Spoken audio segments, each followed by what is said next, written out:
right. So today we're going to be talking about what engineering, I think, is all about. It's optimization. Right? Do you agree with me that doing engineering is pretty much about optimizing things?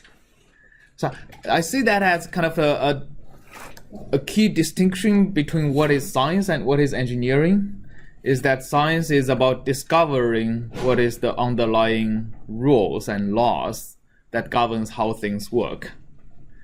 And engineering is basically using all of these rules and laws that has already been discovered and determined by science and figure out how to make them useful for some purpose. And once you can quantify that purpose using mathematical terms, the whole engineering problem becomes an optimization problem. And this is what we are going to be talking about today. Right, so that's a numerical optimization. So in order to turn an engineering problem into an optimization problem, what do you need? What are the ingredients you need so that you can actually write down a specific engineering problem into an optimization problem? Function? The objective function that you're trying to. The objective function, yes. So first of all, you need an objective function. So being a function, it needs to be a function of something, right? What kind of function is it? Parameters that you have control over. The parameters you have control over. So objective function is a function j as a function of, let's say, s. So j is usually just a scalar function, right? Even in cases where you have multiple design objectives, ultimately you have to achieve a compromise, right? I mean, you ultimately have to decide on one objective that is a mixture of multiple objectives, right? You want your thing to perform as well as possible, last for as long as possible, and as cheap as possible. You can't maximize all of these at the same time, so you have to blend them and ultimately maximize or minimize one particular objective function. So what is S? What are the parameters?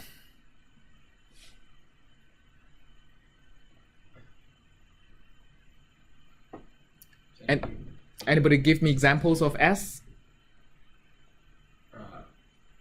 Aspect ratio. Aspect ratio of a wing if you're designing an airplane, right? Or size, just general size. Sizing parameters of almost everything, right? Your wing, your fuselage, your gearbox, your landing wheels, everything.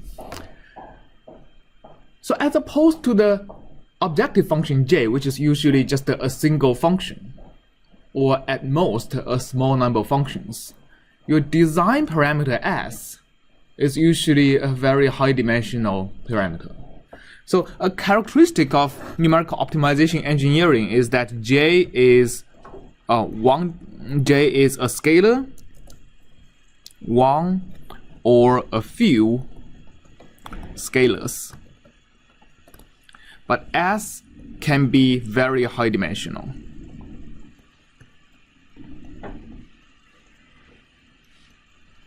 So somebody mentioned the design of an airplane. And designing an airplane and the airplane components are one of the very first fields that actually goes to very high dimensional design spaces. Why? The primary reason is, the first reason that promoted aerospace engineering to look at high dimensional parameters is geometry, is aerodynamics. So wings or airfoils doesn't really work very well if you use a combination of very classical geometric shapes. Spheres, cylinders, they don't work very well as wings. So wings ended up having to be very particularly shaped, like the airfoil kind of shapes we are using today. And it's actually non-trivial to parameterize these airfoils using only a few parameters. And also, the performance is not very good if you use the same airfoil shape for every cross section, right? So if you have just a few parameters to parameterize each airfoil section, and you have a dozen of sections, you ended up with a pretty high dimensional parameter space, and you want to optimize it somehow. So also, this objective function J usually incorporates a model, right? Just to take the same example as airfoil or wing design. You need a model that actually computes for you your objective function, maybe lift to drag ratio with respect to for any particular combination of the design parameters, right? So the objective function also you have to be, the objective function is just a J, right? The model is really what links the J to the, the objective function J, and 2 is a high dimensional parameter. 2 is your parameter. And 3 is J of S, that is a models how my J depends on S. So given these 3, you have turned your engineering problem into a numerical optimization problem.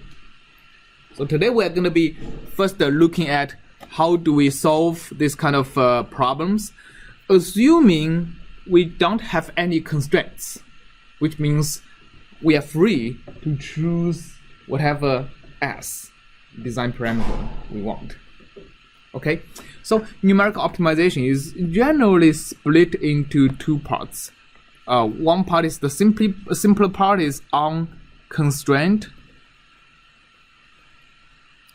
optimization. That is trying to solve either minimize or maximize in the parameter space of S, J of S. So even in the scenario we want to maximize something like lift to drag ratio, we usually write down the minus of the objective function to be maximized and minimize that instead, so that we get a consistent notation. All right. Okay. So this kind of unconstrained optimization is again split into multiple hierarchies of increasing difficulty.